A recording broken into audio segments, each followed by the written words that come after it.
আমি আছি এই মুহূর্তে নেত্রকোনায়।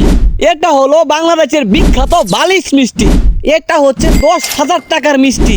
এটা হলো মাত্র 70 টাকার মিষ্টি। 10,000 টাকার মিষ্টি দিয়া বালিশ বানায় ঘুমাইতেও পারবেন, কিন্তু 70 টাকার মিষ্টির মাঝে আপনি ঘুমাতে পারবেন না। এটা হলো পাবলিক ইউনিভার্সিটি। এইটা হলো ন্যাশনাল ইউনিভার্সিটি। পাবলিক ইউনিভার্সিটির মধ্যে রয়েছে বাংলাদেশের কুখ্যাত স্টুডেন্ট। এটা হচ্ছে গরিবদের ল্যাম্বরগিনি, যার দাম 1,70,000 টাকা। আজকে আমরা যাব নেত্রকোনার বিখ্যাত বালিশ মিষ্টি খাইতে, সেই সাথে ঘুরে আসবো পাবলিক ইউনিভার্সিটি, ন্যাশনাল ইউনিভার্সিটি। আজকের ব্লগটা পুরাই ধামাকা হবে, দেখার পর আপনার মাথা পুরোটাই ঘুরে যাবে। নেত্রকোনা, আমি আছি রাইহান। আজকে লাড়া দেবো চিনি সারা। Let's go. আসসালামু আলাইকুম, আশা করি সবাই ভালো আছেন। এখন আমি আছি গরিবের ল্যাম্বরগিনিতে। আজকে এই গরিবের ল্যাম্বরগিনি দিয়ে নেত্রকোনা শহরে আনাচে কানাচে ঘুরবো। প্রথমেই আমাদের গন্তব্য হলো নেত্রকোনা সরকারি কলেজ। সরকারি কলেজে যাওয়ার পথে আমরা সামনে দেখতে পেলাম অনেকগুলো শুকুর, আর এই শুকুরগুলা দেখে আমাদের ছোটবেলার কথা মনে পড়ে যায়। যখন এলাকা দিয়ে এরকম শুকুর নিয়ে যাইতো, এলাকার বন্ধু বান্ধব নিয়ে শুকুরের পিছন ছুতাম, আর ওইগুলাকে অনেক লাঠি সাটি দিয়ে পিটনা দিতাম বন্ধু বান্ধব মিলে। ছোটবেলার বয়সটাই ছিল আমাদের অনেক আনন্দের। তো এই মুহূর্তে আছি আমি নেত্রকোনা সরকারি কলেজে, আর এটা হচ্ছে আমার প্রথমবার আসা। এর আগে আমি কখনোই নেত্রকোনা কলেজে আসি নাই। তোমার বন্ধুর সাথে এখানে আসিয়া নেত্রকোনা কলেজটা পুরোটা ঘুরে দেখলাম। আর এখানে একটা শান্ত একটা পরিবেশ ছিল। ওই যে অধ্যক্ষর বাসা, এখানে জনসাধারণ নিষেধ, তো আমরা সেখান থেকে ফিরে আইতাছি। তো নেত্রকোনা কলেজে নাকি পিঠা উৎসব হবে। তো পিঠা উৎসবটা কালকে থেকে শুরু হবে, তবে কালকে আমি থাকছি না। আজকে সন্ধ্যার সময় আমি চলে ব্যাক করতেছি বাসায়। নেত্রকোনা কলেজে ঢুকার প্রথমেই আমরা দেখতে পেলাম যে স্বাধীনতার ভাস্কর্য। কলেজের ভিতরে পরিবেশটা ছিল প্রাকৃতিক পরিবেশ, ছোটখাটো একটা গার্ডেন। এই পরিবেশটা আমার কাছে জোস লাগছে।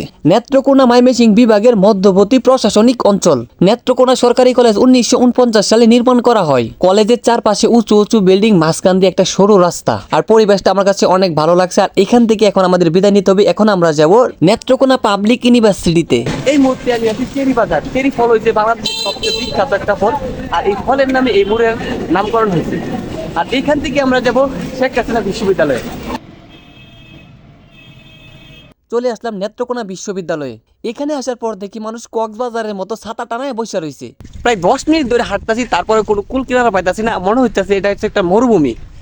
এত বড় মরুভূমির মাঝে আমার ছোট্ট একটা ক্যামেরা সার্ভাইভ করতে পারতেছে না। মরুভূমির মধ্যে এক টুকরা প্রাণী বেঁচে থাকার মাধ্যম।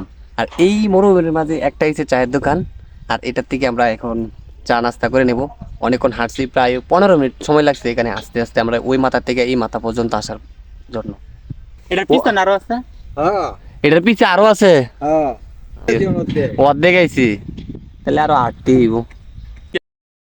শেখ হাসিনা ইউনিভার্সিটি সবচেয়ে সুন্দর একটা জায়গা হবে এই জায়গাটা। যেমন পিছনে যে জায়গাটা দেখতেছেন, এটা হচ্ছে ইউনিভার্সিটির মাঝখানে একটা জায়গা, আর এই জায়গার মাঝখানে ছোট্ট একটা লেক গেছে, আর এটার মধ্যে থাকবো এই পিছন দিয়ে থাকবো একটা ব্রিজ। তবে সুন্দর একটা জায়গা, আমার কাছে এই জায়গাটা এসে অনেক ভালো লাগতেছে। আর এত জায়গা, মানে 500 একর জায়গা, তো বুঝেনি কতটুকু জায়গা। আর এটা ওই পর্যন্ত, ওই যে গাছগুলো দেখা যাচ্ছে না, ওই পর্যন্ত এই ইউনিভার্সিটির জায়গা।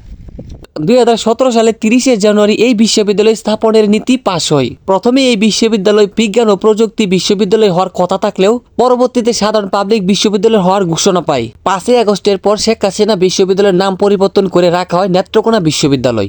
আর এই ইউনিভার্সিটি এতটা বড় হয়, আর এখানে আসার পরে মনে হইতাছে আমি কোনো মরুভূমিতে আছি। মানে আমরা ওই লাস্ট মাথা দেখিয়া এই মাথা পর্যন্ত আসতে আমার 15 মিনিট সময় লাগছে।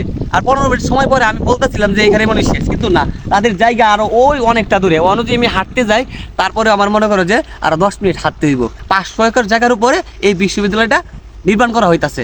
আর ভার্সিটিটা আসলে অনেক সুন্দর। এখানে বলা যেতে পারে এটা নেত্রকোনার মরুভূমি, শুধু বালু ছাড়া আর কোনো কিছুই নাই। বালুর উপরে নির্মাণ করা হইতাছে এই ইউনিভার্সিটিটা।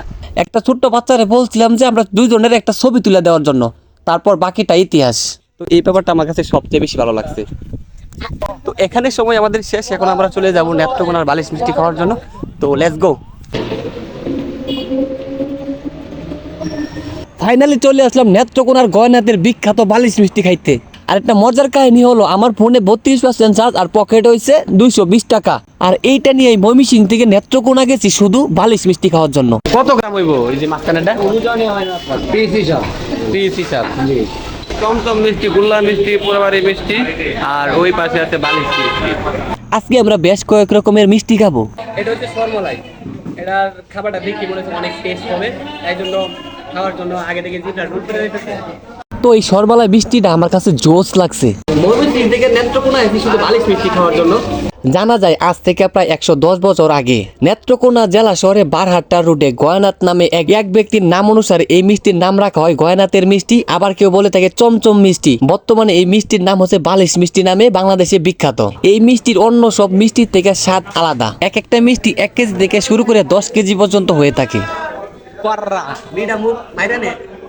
এই মিষ্টি এতটাই বড় আপনি ঘুমানোর জন্য বালিশ হিসেবে ব্যবহার করতে পারবেন। তো এই বালিশ মিষ্টি নিয়ে একটা শায়রিও আছে, জাম রসগোল্লা পেয়ে শ্বশুর করলো চুটে নালিশ, কথা ছিল আনবে জামাই বালিশ মিষ্টি। আজকে এই মিষ্টিটা খাওয়ার পরে আমার মাথা এত পরিমাণের ঘুরাইতেছে ভাই, এই মিষ্টির এত পরিমাণের মিষ্টি, এক মিষ্টি খাওয়ার পরে আপনার মুখে যত রুচি আছে সব চলে যাইব। এক মিষ্টি খাওয়ার পর আমার বন্ধু পুরাই শরীর ছেড়ে দিয়েছে, মাথা ঘুরাইতেছে। আজকের ভিডিওটা এই পর্যন্ত। যদি ভালো লাগে তাহলে লাইক কমেন্ট শেয়ার করতে কখনোই বলবেন না। নেক্সট ভিডিও দেখার জন্য সবাই অপেক্ষায় থাকেন।